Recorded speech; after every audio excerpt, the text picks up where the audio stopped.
Bismillahirrahmanirrahim. Neuvième parole. فسبحان حين تمسون وحين تصبحون وله الحمد في السماوات والأرض وعشيا وحين تظهرون.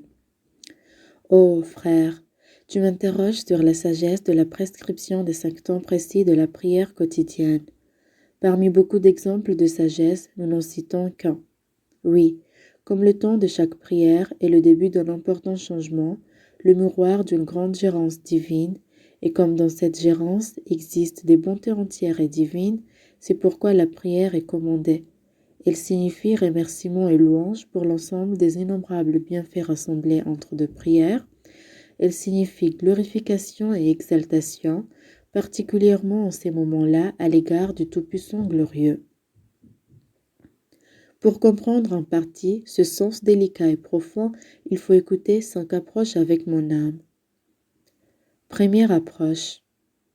Le sens de la prière est la glorification, l'exaltation et le remerciement adressé à l'être absolu, c'est-à-dire devant sa majesté, sanctifier en parole, en acte et dire « Subhanallah », gloire à Dieu. Aussi, devant sa perfection, c'est l'exalter par la parole et la pratique en disant « Allahu Akbar », Dieu est le plus grand. Encore, devant sa beauté, c'est le remercier par le cœur, la parole et le corps en disant « Alhamdulillah », louange à Dieu. Donc, la glorification, l'exaltation et la louange ont la valeur des noyaux de la prière. C'est la raison pour laquelle ces 3 termes se trouvent partout dans les moments et l'insistance de la prière. C'est aussi la raison pour laquelle après elle, pour insister et consolider le sens de celle-ci, ces termes bénis sont répétés 33 fois. Le sens de la prière se trouve renforcé par ces paroles concises et résumées. Deuxième approche. La signification de l'adoration est que le serviteur se prosterne avec étonnement et amour devant la parfaite Seigneurie, le pouvoir éternel et la miséricorde divine dans la cour divine, en voyant sa faute, sa faiblesse et sa pauvreté. C'est-à-dire, comme la souveraineté de la Seigneurie demande adoration et obéissance, sa sainteté et aussi sa pureté demandent que le serviteur rende grâce à la glorification et à la formule « Subhanallah », gloire à Dieu, qu'il demande pardon en voyant ses propres fautes. Car il proclame que son Seigneur est au-dessus et au-delà de tous les défauts. Dieu est pur et élevé face aux idées fausses des gens égarés. De plus, la perfection du pouvoir de la Seigneurie exige que le serviteur se réfugie et s'en remette à lui en voyant sa faiblesse et l'impuissance des créatures devant la grandeur des œuvres de la puissance éternelle en disant que Dieu est le plus grand, Allahu Akbar, ébloui et étonné en s'inclinant modestement. En outre, l'infini trésor de la miséricorde de la Seigneurie exige que le serviteur expose ses besoins, la pauvreté et l'indigence de toutes les créatures avec un langage de demande et de supplication. À partir de là, qu'il déclare les bontés et les bienfaits de son Seigneur avec la formule « Alhamdulillah », louange à Dieu. Donc, les mouvements et les paroles de la prière contiennent ces significations et c'est pourquoi ils sont établis.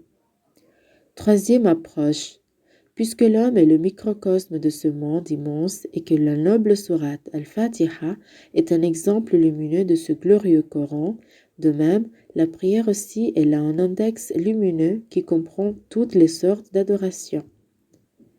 Elle est une carte sacrée qui fait allusion à toutes les formes de prière de toutes les catégories de créatures. Quatrième approche. Puisque les aiguilles d'une horloge hebdomadaire qui indique les secondes, les minutes, les heures et les jours se correspondent, se représentent et sont équivalentes, de même l'alternance de la nuit et du jour qui équivaut aux secondes de ce monde, horloge géante de l'être majestueux, ces minutes qui comptent les années, ces heures qui comptent les étapes de la vie de l'homme et ces jours qui comptent les époques de la vie de l'univers, se correspondent, se représentent, s'équivalent et s'évoquent les uns les autres. Par exemple, temps de l'aube, Fajr, Jusqu'au lever du soleil, ce temps évoque la période précédant le printemps et la vie utérine de l'homme. Elle rappelle encore et ressemble à celle du premier des 6 jours de la création des cieux et de la terre, et en eux les procédés divins. Quant à midi, Dhuhr, ce temps ressemble et fait allusion au milieu de la saison d'été, à la période mûre de la jeunesse, à la période de la création de l'homme dans l'âge du monde. Il rappelle en eux les manifestations de sa miséricorde et l'abondance de ses bienfaits. Temps de l'après-midi, Asr. Ce temps ressemble à la saison d'automne, au temps de vieillesse, aussi à l'âge d'or de l'époque du dernier prophète, Mohammed sallallahu alayhi wa sallam. En eux, il rappelle les manifestations divines et les bienfaits du miséricordieux. Quant au temps du crépuscule, Maghrib, en rappelant la disparition de beaucoup trop de créatures à la fin de la saison d'automne, le décès de l'homme et la destruction de la terre précédant l'Apocalypse, il fait comprendre à l'homme les manifestations du glorieux et l'éveil du sommeil de l'insouciance. Il le met en garde. Quant au temps du coucher, Aïcha, il évoque le linceul noir qui couvre de son obscurité toutes les œuvres du monde. C'est la couverture de la surface de la terre morte par le linceul blanc de l'hiver. C'est le décès des dernières œuvres et aussi celui de l'homme mort qui entre sous le voile de l'oubli. Le temps du soir rappelle la fermeture tout à fait définitive de ce monde. Ce temps proclame l'orientation glorieuse du dominateur suprême, détenteur de la majesté. Quant au temps de la prière de la nuit, Salat al-Layl, en faisant comprendre à l'âme humaine l'hiver, la tombe et puis le monde intermédiaire, il rappelle à quel point elle a besoin du clément et miséricordieux. Quant au temps de la prière de la veillée, Tahajjud, il faut savoir à quel point cette prière est une lumière nécessaire dans la nuit de la tombe et dans l'obscurité du monde intermédiaire. Il rappelle les bienfaits illimités du vrai pourvoyeur et combien celui-ci mérite éloge et louange. Quant au temps de l'aube du deuxième jour, Fajr al-Thani, il rappelle le matin de la résurrection. Puisqu'il est logique, nécessaire et évident que cette nuit appelle un matin, que le printemps viendra après l'hiver, le matin de la résurrection et le printemps du monde intermédiaire sont certains. Donc, comme chacun de ces 5 temps amorce d'importants mouvements et avertit de grands changements, chacun de ces temps rappelle les miracles du pouvoir annuel, séculaire, millénaire et les bienfaits de la miséricorde. Chacun fait allusion à la sublime orientation journalière du pouvoir éternel. Voilà la prière prescrite qui constitue le vrai devoir naturel, l'essentiel de l'adoration et la dette certaine et appropriée et très convenable dans ces 5 périodes. 5e approche. L'homme est faible naturellement. Cependant, toute chose le touche, l'attriste et l'afflige. Aussi, il est extrêmement impuissant. Il a beaucoup de malheurs et d'ennemis. Aussi, il est extrêmement pauvre.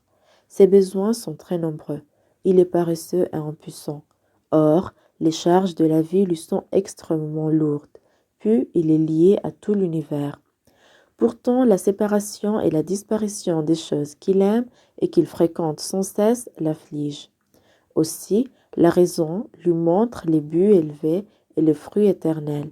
Pourtant, la portée de sa main est limitée, sa vie limitée, son pouvoir limité et sa patience limitée.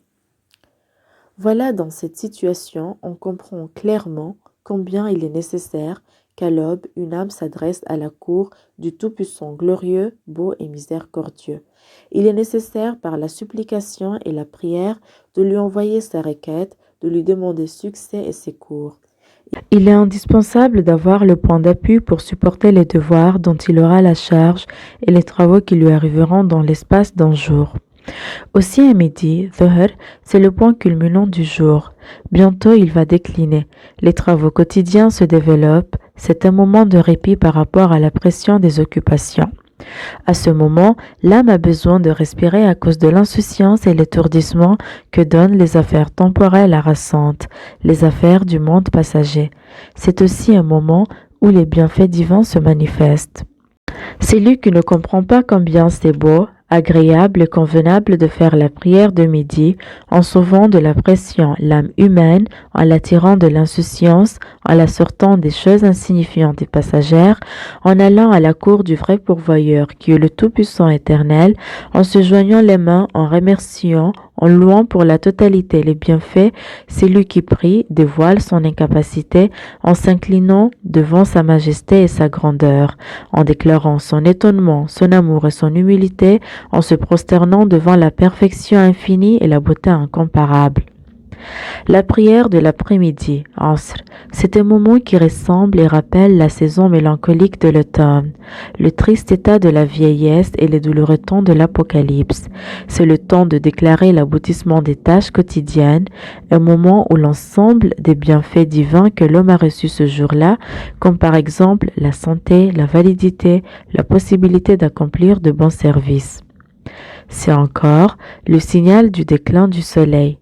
L'homme est un fonctionnaire passager et toute chose est éphémère et instable. Maintenant, celui qui est vraiment humain comprendra à quel point faire la prière de l'après-midi est un devoir sublime. C'est même un service convenable que l'accomplissement d'une dette naturelle, un bonheur très agréable pour l'âme humaine qui désire l'éternité, qui est créée pour l'éternité, qui adore le bienfait et qui souffre de la séparation d'avec Dieu. Alors, se lever pour faire les ablutions et la prière de l'après-midi en adressant ses besoins à la cour de l'être de toute éternité et à l'omniprésent éternel, en se réfugiant dans la bienveillance de sa miséricorde sans fin et immense, en remerciant, en louangeant pour ses bienfaits innombrables, en s'inclinant avec humilité devant la gloire de sa souveraineté, en se prosternant avec modestie devant sa divinité immuable, retrouvant ainsi en ce moment de l'après-midi, en ce moment de la prière, un vrai soulagement du cœur et une tranquillité de l'âme dans la position d'adoration complète devant la grandeur présente. Le temps du crépuscule, Maghrib. C'est un temps qui rappelle le début de l'hiver, le temps de la disparition des créatures délicates et belles, des mondes de l'été et de l'automne dans un adieu triste. Ce temps rappelle aussi, avec le décès de l'homme, le moment d'entrer dans la tombe en quittant tous ses bien-aimés dans une séparation douloureuse. Puis, il évoque et rappelle l'émigration de tous les habitants vers d'autres mondes et le moment d'éteindre la lampe de ce lieu de preuve en raison de la fin du monde à travers l'essayisme de l'agonie. C'est une période dans laquelle il avertit avec force ceux qui adorent les créatures passagères, car elles disparaissent finalement. Comment peut-il être humain celui qui ne comprend pas à quel point accomplir la prière du crépuscule est un devoir pur et raffiné? C'est un service cher et agréable. C'est une adoration gracieuse et belle. C'est une vérité sérieuse. C'est une communication destinée à l'éternité, dans un bonheur permanent, dans ce lieu éphémère, où l'homme est un hôte et son esprit est miroir, désireux d'une beauté éternelle. L'homme se tourne vers le grand trône de l'omniprésent éternel et de l'être de toute éternité qui réalise ses grands travaux, qui fait tourner et transforme les mondes gigantesques en disant Allahu Akbar. Dieu est le plus grand. Dieu est au-dessus de tous les mortels et celui qui prie ne s'intéresse qu'à lui. En joignant les mains au service de son maître, en restant debout devant l'être éternel, en disant Alhamdulillah, il le loue et il le remercie pour sa beauté incomparable et sa miséricorde infinie. Iyyaka na'budu wa iyyaka nasta'in. En présentant son adoration, appelant à l'aide sa souveraineté sans le soutien de qui que ce soit, sa seigneurie sans assistance et sa divinité sans associé, il s'incline devant sa grandeur infinie, son pouvoir illimité, sa dignité sans faiblesse. Il manifeste avec l'univers entier sa faiblesse et son impuissance, sa pauvreté et son humilité. En disant Subhana Rabbi al-Azim, en glorifiant son Seigneur, le Très-Haut, en se prosternant devant l'être éternellement le plus beau, à l'attribut de sa sainteté perpétuelle, à l'être parfait, immuable, et en déclarant avec étonnement et humilité, avec amour et adoration, en trouvant l'Éternel beau et le miséricordieux immuable face à tous les mortels.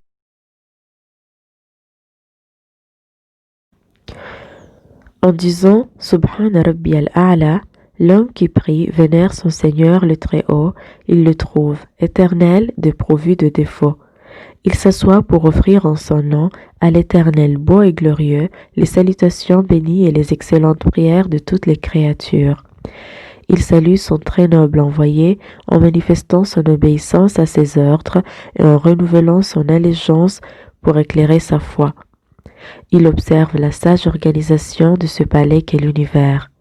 Il atteste l'unicité du Créateur glorieux, il témoigne de l'envoi de Mohammed sallallahu alayhi wa sallam, qui est l'interprète des signes du grand livre du monde, le guide de sa souveraineté et de la seigneurie et le transmetteur de sa volonté. De la prière du coucher, Aïcha, où pendant ce temps les traces restantes du jour disparaissent, le monde de la nuit enveloppe l'univers. Muqallibul layli wan nahar.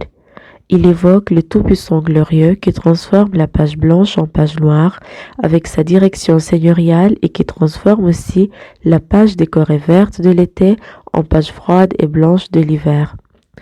Étant ceci, Musakhiru shamsi wal qamar.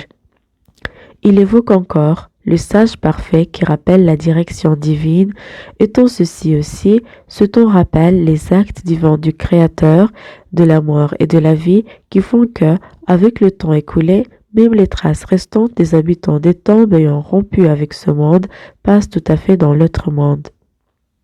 Également un temps qui évoque et rappelle la direction de sa gloire et les manifestations de la beauté du Créateur de la terre et des cieux après la destruction totale de ce monde exigu, passager et bas dans une incroyable agonie en un déploiement du monde de l'au-delà, vaste, éternel et grandiose. Ou encore, le vrai propriétaire, le vrai disposant, le bien-aimé et le vrai adoré de cet univers ne peut être que celui qui transfère et retransfère, change et réchange facilement la nuit et le jour, l'été et l'hiver. Il change le bas monde et l'au-delà comme les pages d'un livre qui prouve par sa situation même qu'un être tout-puissant les dirige tous. Voilà, l'esprit humain est infiniment impuissant, faible, pauvre et indigent. Plongé dans les ténèbres infinies de l'avenir agité, cet esprit dans des malheurs illimités, innombrables pour faire la prière du coucher, Aïcha, dans ce sens de ce temps-là, à l'instar d'Ibrahim alayhi salam qui disait « La uhibbul afilin ». En se réfugiant à la cour de l'adoré et du bien-aimé éternel, en évoquant l'être immuable dans cet univers et dans cette vie éphémère, dans ce monde sombre à l'avenir obscur, il demande, il voit les faveurs de la compassion du clément miséricordieux, il voit sa lumière et le salut qui vont remédier aux blessures de la séparation et de la disparition des créatures et de ses amis. Il entrevoit la lumière à travers un entretien à un dialogue éternel dans une vie qui en quelques instants illuminera son avenir.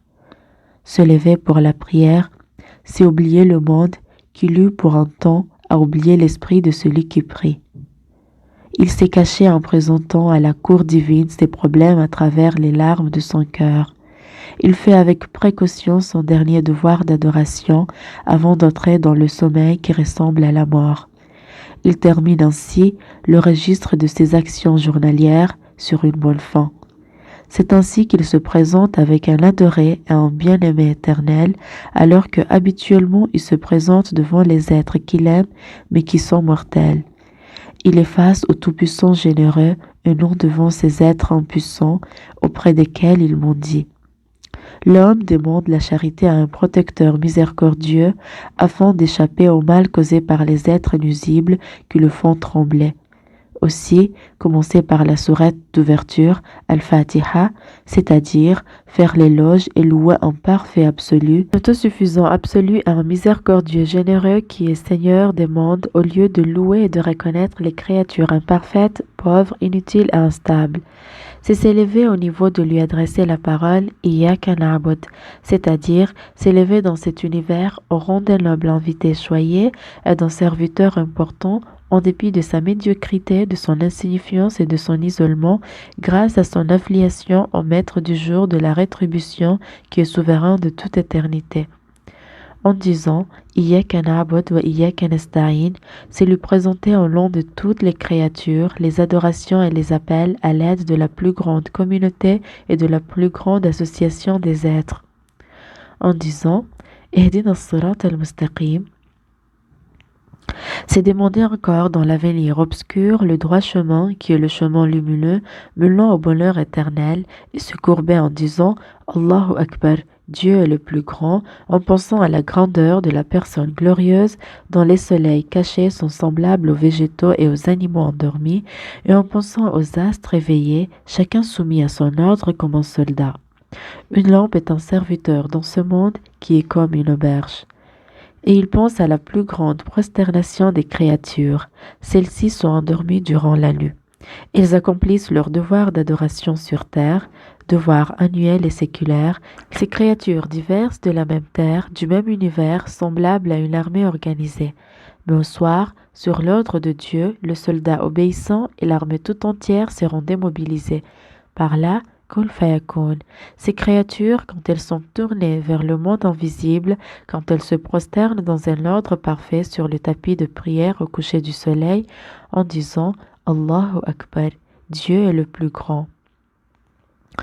Ces créatures ressuscitées, redressées, se tiennent prêtes pour le service du Seigneur en un printemps nouveau. Créatures pour une part identiques et par ailleurs semblables quand résonne l'appel de la trompette qui donne de la vie et qui avertit. Kun fayakun. Quand cet homme faible suit les créatures dans leur renaissance en disant Allahu Akbar. Quand il dit dans un amour mêlé d'admiration avec une modestie, mêlé d'éternité et une humilité teintée de dignité, cet homme-là se prosterne au seuil de la cour du clément parfait, de celui qui est beau et miséricordieux. Faire la prière du coucher, Aïcha, est en quelque sorte une ascension. Mi'raj, tu as sans doute compris combien c'est un devoir, un service, une adoration, bon et beau, agréable et élevé, précieux et plaisant. Donc, chacun des 5 temps de la prière représente des signes de grands changements et les directions de la providence seigneuriale, les marques entières des bienfaits de Dieu. C'est une sagesse infinie que la prière, dette et obligation soient réservées à ces moments-là.